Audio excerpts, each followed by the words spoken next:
Hi guys, so it's Benji here. So as you can probably tell by the title of this video, today is going to be an extremely controversial subject, but it's a subject that we need to talk about because there is not enough awareness of it, and people, I believe, in society nowadays are too ashamed to talk about it or find it too much of a touchy subject that they try and avoid it, or because it's so horrible they just I guess I kind of understand the psychology of putting it to the back of your mind and not talking about it so it doesn't exist. I kind of understand that, but that does more damage than it does good, so we need to talk about this sort of thing. Okay, of course, the topic I am talking about is underage online sex trafficking. Horrible subject, yet, like I said, needs addressing, and a disgusting perversion, basically, of the world that needs sorting out. I'm not saying we're going to sort it out with this video, god I wish we could, but here's some info that I hope will help you guys and just educate people, hopefully. As usual, I'm going to split this video into two halves. The first half of this video is going to be about the subject itself, and the second half of the video is going to be about how this links into one of the books that I've written, which is called View from Afar, which is my latest book. Okay, so this is going to be the first half. In the second half, there's going to be spoilers, so I'll let you know when it comes up. Okay, guys? So the first half of this video is basically going to go over the overview of what online sex trafficking is. What I would like to raise, first of all, is that this video and the subject itself is aimed at underage online sex traffic working. Where is... basically, what happens there is where a child or a young adult is performing sexual acts online to an audience. They might be doing this of their own free will, although that is apparently quite rare according to the statistics and the reports that I've read, but not unheard of. Or they're doing it because someone is forcing them to do it, or someone might have groomed them or persuaded them or coaxed them into doing so. There are a lot of horrible things that you see on the web. Sexual pornography is something that is considered legal, I believe, in most countries, and I believe it's all about consent when it comes to sex anyway. So if the two adults are consenting, hey, go ahead if you want to, that's absolutely fine. It's where people are not consenting that gets the major issue. Now, lots of different countries have different consenting age when it comes to sexual intercourse. Here in the UK, it's 16. Now, what I'm of the opinion of is that you do have to abide by the law. So, at the crux of it, am I saying go out and have sex when you feel that you're able to have sex? Am I saying that? No. I am saying please, please, please abide by the law to which country you're in. Otherwise, I would be a really, really bad role model here right now. What I'm saying is, you know, underage sex does happen, as much as we don't like to think it happens, or like, I imagine if you're a parent, you put it to the back of your head like, oh, my child's not having sex.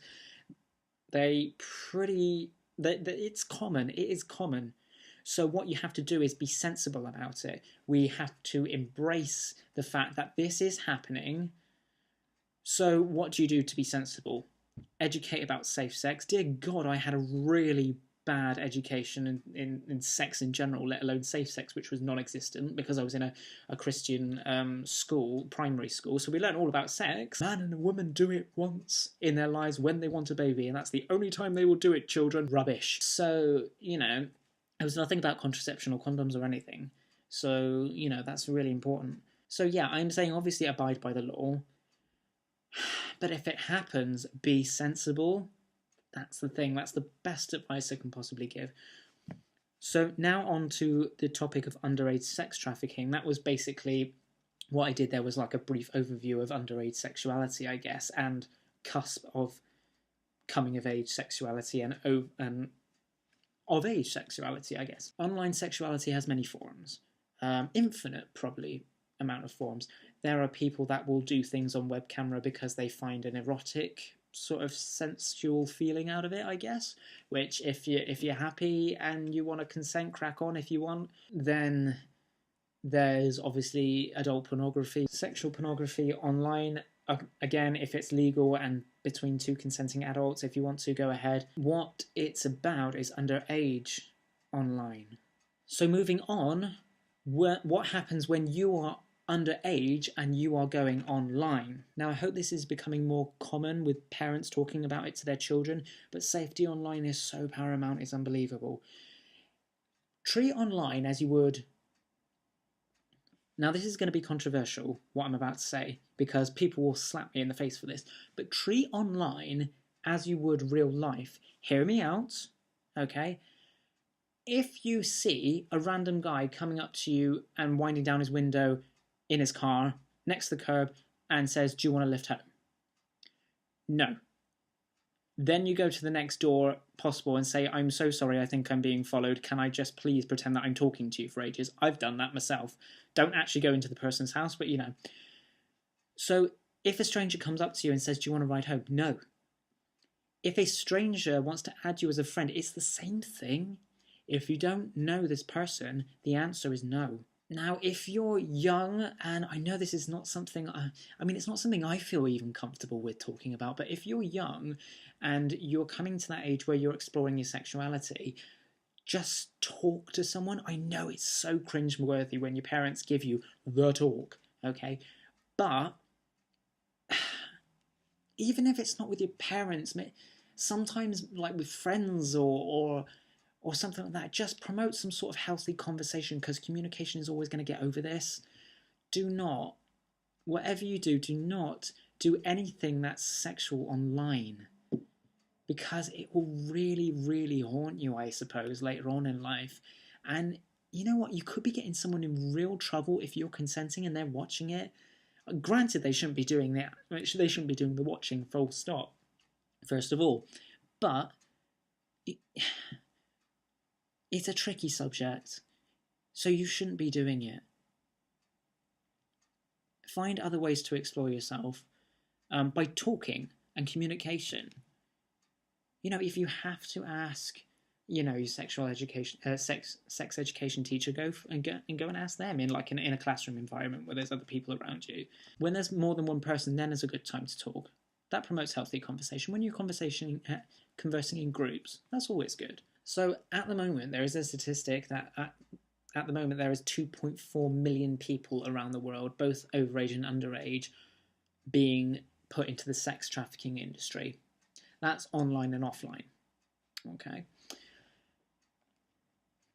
Which is a really scary concept if you think about it. It's horrible. These are people that are not consenting, by the way, and it's horrendous. Now, God forbid, and touch wood, if you ever find yourself in a situation where someone is trying to make you forcefully do something of a sexual nature that is beyond your consent, i.e. you're not consenting to it, do not allow it to happen. And I know that's rich me saying that. It's like, you know, what if a woman is in the middle of a field somewhere and the man is 10 times her weight and forcing himself on top of her? Obviously, it's going to be a struggle, you think. But what I'm talking about is not allowing it to ever happen again. Talk to someone. If you're in the situation where you are being, let's not cover it up. If you are being abused, chat with someone. Reach out and talk to someone. There are thousands of organisations and there's people that will want to help. So please, please, please, I do urge you, if you are in that situation, and I hope to God you're not, and touch wood, like I said, I hope you're not, but if you're watching this, please, please, please, talk to someone. Reach out and help. Reach out to someone, please, because it will really help you. Don't be scared of what the abuser might do if they found out, because they can't do anything. You are literally untouchable the moment you reach out and ask for help. You are untouchable. Nothing bad will happen. Only good will happen. So please, just communicate with people, please. Okay, so this is going to be the spoiler alert side. I'm so sorry that first half of the video was really heavy, especially at the end. But this is where it gets to the spoiler alerts. We are going into View from Afar, my newest book. Now, the main character's name is Avery. She is a very feisty, aggressive, impatient young woman. She's 17 years old, and something really bad happens to her. She doesn't actually get abused. Ish. She stops it just before it happens. And she's freaked out. Her whole world turns around, and she is just completely and utterly shaken to her core over something that, and she even says it halfway through the book, it didn't even happen to me. It almost did, and I stopped it. But even that was enough to shake me to the core and jar me up. And she goes through a horrendous yet really educational journey, and a dangerous one, throughout this online sex trafficking industry. And she meets some abusers, some abusees, victims, and she also meets the people that are trying to help them as well. Trying to help both the abusers by trying to rehabilitate them and tell them and educate them and tell them that it's wrong what they're doing. And they're also trying to help the victims as well, by rescuing them, of course, and teaching them a better way of life. Now, there's so many things that happen in this book that really blur the lines heavily between consent and age. Both things as well. Now, I'm not going to give too much away because I really want you to go through this adventure, because it is so hard-hitting, and it really gets you thinking. It really does. It got me thinking when I was writing it as well, because I was just like, oh gosh, if these people are consenting, then we don't have a say. But then if they're over age, then we can step in legally, but then we're going against their wills, but then we're upholding the law, and you know, it really puts you in a minefield of emotions and you know, rights and wrong in your head. And it's a really, I'm not bigging it up just because I wrote it. I'm just saying it's a minefield of a book, which is so wonderful to think about. It really gets you thinking. So if you're really interested in going that adventure of really stimulating your mind and educating yourself about the moralities and immoralities of the online sex trafficking industry, please read the book. The characters are fascinating, the events are dangerous and action thrilling and fascinating as well. And you can always find it in the usual places. So there's Kindle, Nook, IBooks and Kobo. And as usual, you can always keep up to date with me no matter what I'm doing. Of course, there's Facebook, Twitter, and my own website as well. I was going to say, sorry, this was a really kind of hard-hitting video, guys, but I'm not apologising for it, because we shouldn't have to. This is a situation that needs addressing. Plain and simple. I can't remember who it was, but one of the best quotes ever was that silence is one of the biggest failures of mankind. We need to communicate and we need to help each other. Sorry to get all hippie on you, but actually, no, I'm not sorry. Why do I keep apologising? I'm not sorry for this. So, the lowdown of this video, I know it's been a bit scatty, but number one, no matter what age you are, if you see something happening that's underage and away from consent, report it, communicate with people. Number two, if you are underage, find other ways to explore your sexuality if you are at that sort of stage where you want to. Communication is the best. Talking is the best. Don't do things online. It's just not respectful to yourself in any way. Third, if you are watching this and you are being abused or you are being mistreated in any sort of way, please, please, please talk to someone. It doesn't have to be, I'm not saying it's going to be me at all. I'm saying it could be someone who's not involved with it, someone you trust, a friend, family member, parent. Hopefully it's not them doing it. God forbid it's them doing it. Or someone in an organisation.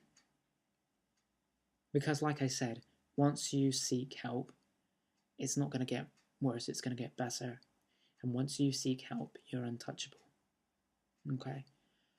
Take care, guys. I will see you really soon, and I'll keep you informed of everything that's going on. Love you all. Bye.